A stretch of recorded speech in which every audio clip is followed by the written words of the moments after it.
Whoa! Right off the bat, the judge is not playing around. You can feel the tension. 3 active cases? That's already bad news. And that eye roll? Yeah, that just earned some serious courtroom side-eye. Yes. Ms. Beck, you are now charged with theft. You're facing up to a year in jail and/or a $4,000 fine. We are going to do probable cause. You have the right to remain silent. Anything you say can or will be used against you. You have the right to have an attorney present. If you cannot afford one will be appointed to you.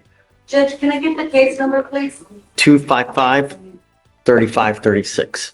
3536? Okay, let's unpack this. Probable cause means the court believes there's enough evidence to go forward with the case. Not proof of guilt yet, just that the case deserves a closer look. Think of it like the court saying, we've seen enough smoke to check for fire. Ready? Yes. On December 17th, 2024, an officer reviewed an offense report of a theft on September 17th, 2024. According to the report, the complainant reported that the defendant, known to the complainant by name and site, stole 2 espresso machines on August 9th, 2024. The complainant stated the defendant committed the theft at 3 other store locations. The officer reviewed documents that there were theft incidents at 4 HomeGoods locations. The first incident occurred outside of Harris County, Texas. The second incident was investigated by the Harris County Precinct 4 Constable's Office. The third incident occurred on August 9th, 2024, where the defendant and an unidentified female entered the HomeGoods and entered the line to make a merchandise return. Once in line, the defendant ran toward the back, where she selected 3 sets of sheets and then walked to the front of the store and rejoined the female in line. The defendant then placed the sheets on the counter and provided the cashier with her state ID. The system denied the non-receipted refund due to excessive returns without a receipt. The merchandise was then returned to the defendant. The defendant and the unidentified female then left the store, passing all points of sale. Espresso machines? 2 of them? That's bold. Question for you. Do you think she planned this, or was this a spur of the moment? I can get away with a move. Let me know what you think in the comments, because this part feels straight out of a retail crime documentary. Without attempting to pay. The value was $599.99. The fourth incident occurred on August 9th, 2024. The defendant arrived alone at another HomeGoods location and proceeded into the store with an empty shopping cart. The defendant selected 2 espresso machines and then walked to the front of the store and passed all points of sale without attempting to pay, and the security sensors went off. The value was $999.98. The officer reviewed the surveillance footage from the third and fourth incidents and compared them to the defendant's previous booking photo, and they were a match. All Marshall's HomeGoods? Is that what it is? Yeah. Fire, that's the moment. The judge drops the hammer. Notice how the tone shifts here. She's not just lecturing. She's laying down protective authority. Judges often use strong language like this to send a message, not just to the defendant, but to everyone watching. Okay. She's on bond for a theft. She's on bond for a gun case with us now. Where's the first theft? The first theft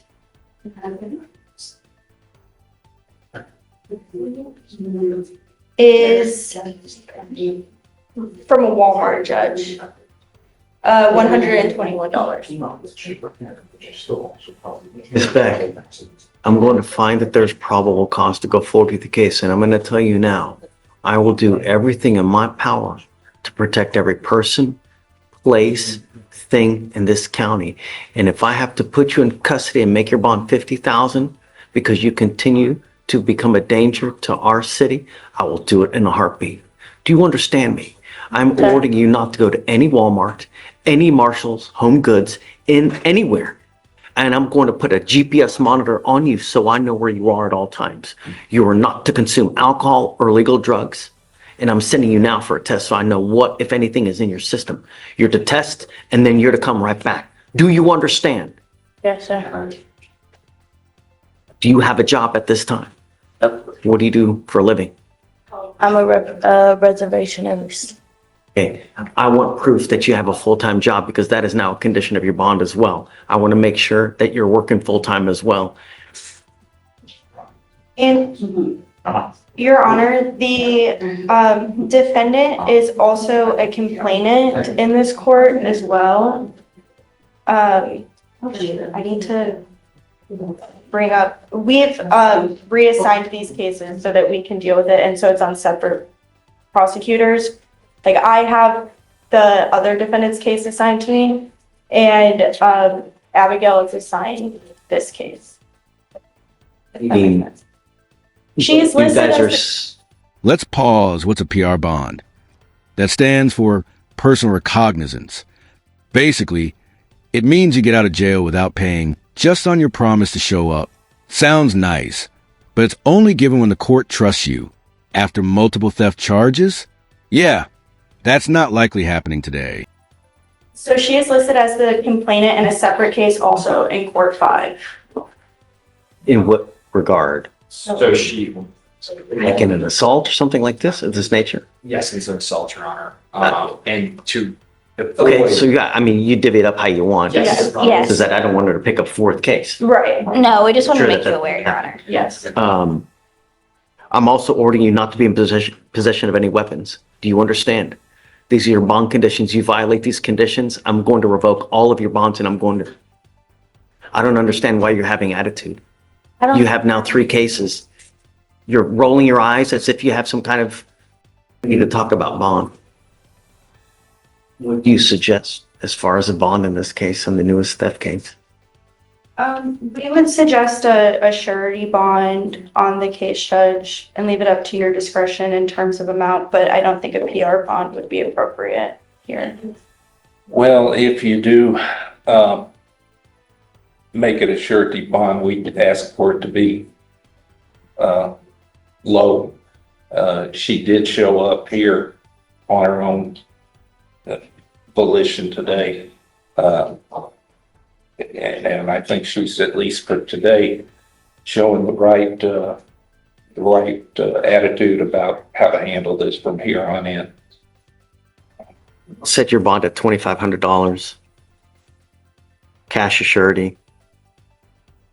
No more PR bonds. Do you understand? I want to send her for a drug test right now. So Felicia, Judge, I can't send her until the bond has been posted, or else they'll take her into custody. okay, then I'm going to give her a PR bond for now because I want to send her right now. Yes, Judge. I'll still have to wait till that trial starts. Yep, go for it. Okay, I'm going to set the bond at $2,500. I'm going to give her a PR bond because I want to send her for a test now. You were to test and then you're to come back. Do you understand? Not leave until you sign her bond conditions. Please take a seat. Do I have to be back here when she returns? No, I'm not, I want to know what, if anything, is in her system, but I want proof within a week of today of full-time employment, okay? And then depending on what happens with the test, when we come back in a week, we'll talk about how to go further. These clues come from field sobriety tests: the walk, the balance, the eye movement. 6 out of 6 clues? That's basically a clean sweep for the officer. Translation: things are not looking good for the defendant here. Okay? Thanks. Sir, you are charged with driving while intoxicated. You're facing up to 6 months in jail and or a $2,000 fine. We are going to do probable cause. You have the right to remain silent. Anything you say can or will be used against you. You have the right to have an attorney present. If you cannot afford one will be appointed to you, sir.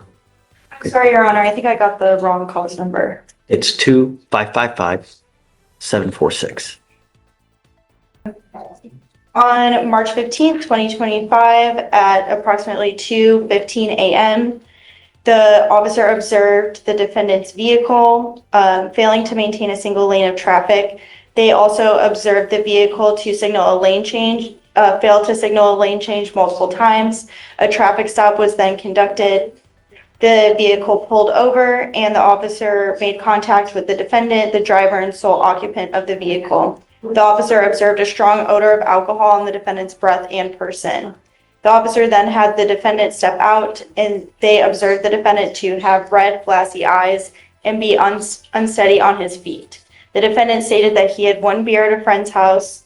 The officer conducted SFSTs on scene. 6 out of 6 clues were observed on the HGN.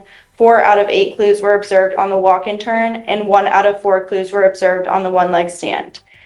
The DIC was read to the defendant, and the defendant consented to provide a breath specimen. The results were 0.136 and 0.139.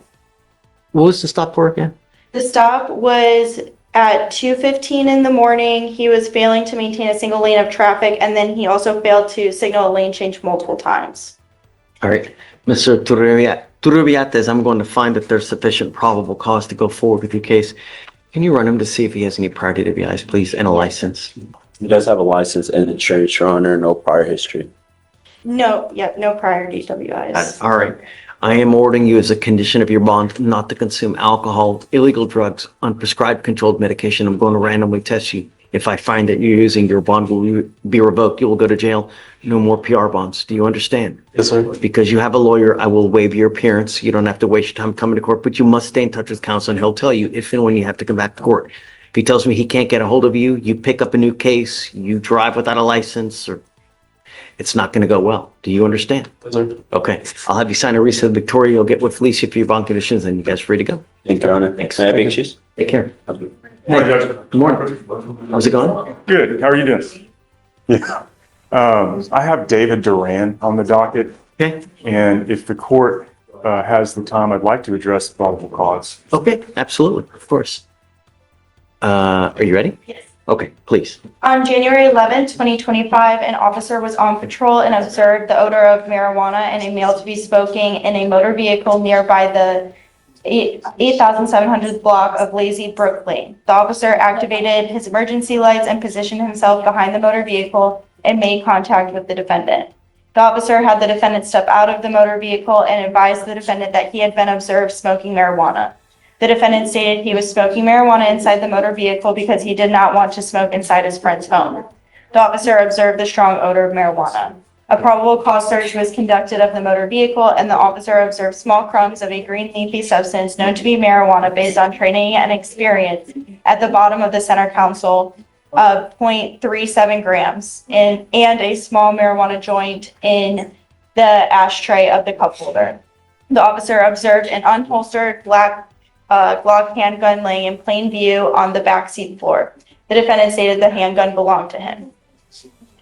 So the way she's read it, there is probable cause. However, the way I read the DIMS, the officer initiates his lights first and then approaches the vehicle, sees him smoking, observes the odor, and then, so I think he's made the... If that was right, yeah, but the way that she read it, and perhaps maybe you saw something different, I don't know. Reading the DA's summary of it, I don't think she actually read the DIMS version, which is what I read. Oh, I can read directly from the DIMS if you would like me to, Judge. Maybe I think you should, because the way I read it, it was the stop first and then the observation that he's smoking marijuana. I'll read the DIMS. Well, but nevertheless, I mean, is that what happened? So I'm looking at it right now, and I'm seeing that the vehicle was observed to be parked on the public roadway. He observed the male, he observed a male sitting in the vehicle, and it was parked on a public roadway. Upon observing the male, he positioned himself behind the vehicle to make contact with him upon approaching the vehicle. And then initiated his lights. Yes, he activated his lights before he positioned himself behind the vehicle. I mean, sometimes they're incomplete, you know? Yeah, the way I read it, he puts his lights on, gets behind the car, approaches him, sees him smoking, and then... I mean, right, you can't put the cart ahead of the horse, but I mean, in that instance, I think that if he sees him smoking, right? Yes, Judge, and I think the issue... Smells it. My argument is that he sees him smoking and smells it Oh. after he's been detained. He's not free to leave at that point because he's positioned his car behind the vehicle, put his lights on, he's detained. I don't know. From what she read, I think there's probably. Yeah, and in the first sentence, it says that he observed the smell of marijuana and the male to be smoking in the vehicle nearby. Maybe we can look at the video and see how it Okay. reads. Do it. Okay. Take a look at the video. You see something different, you can always come back. Sure. And I'm always willing to see it again. Okay, thank you for doing that, Judge. Appreciate it. Angel Melendez on docket. And there were the issues with the PTI and the skip test. I've been speaking with him, and I think if we can do a scram device, I think that'll work. He's working at Taco Bell. He's never had any positive test or anything. And his hours are kind of crazy. He'll work, night shifts and then particularly 10-hour shifts. Hold on a second. He's on PTI now. Yes. He has violations, Yes. right? Angel Melendez, come up.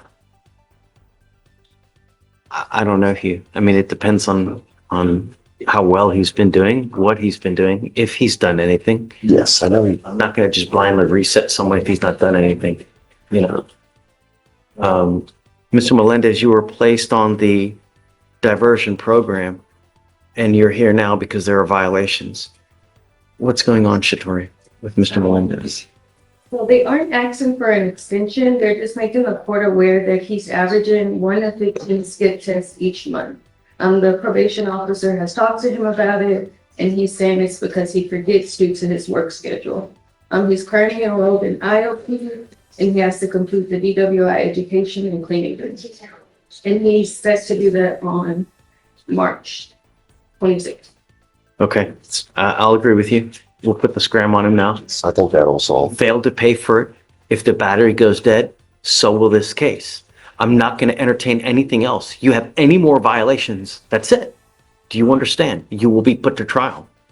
Okay? I was going to see if we could waive the court costs on this because he is providing for his family and I was appointed. He's in the program. I can't pay for it. Oh, it's the PTI. If he's on bond for something, then I can pay for it, but he's in the PTI program. You're responsible for all the costs. Now you're going to foot a bill of $500 a month for this thing. Actions have consequences. And I'm telling you, if you fail to keep up with this device, the first instance, and I'd like to keep up, on a weekly basis just to make sure you're out. That's it. Okay, Hugh. Okay. All right. So we'll send him today to get it. All right, Hugh. Thanks.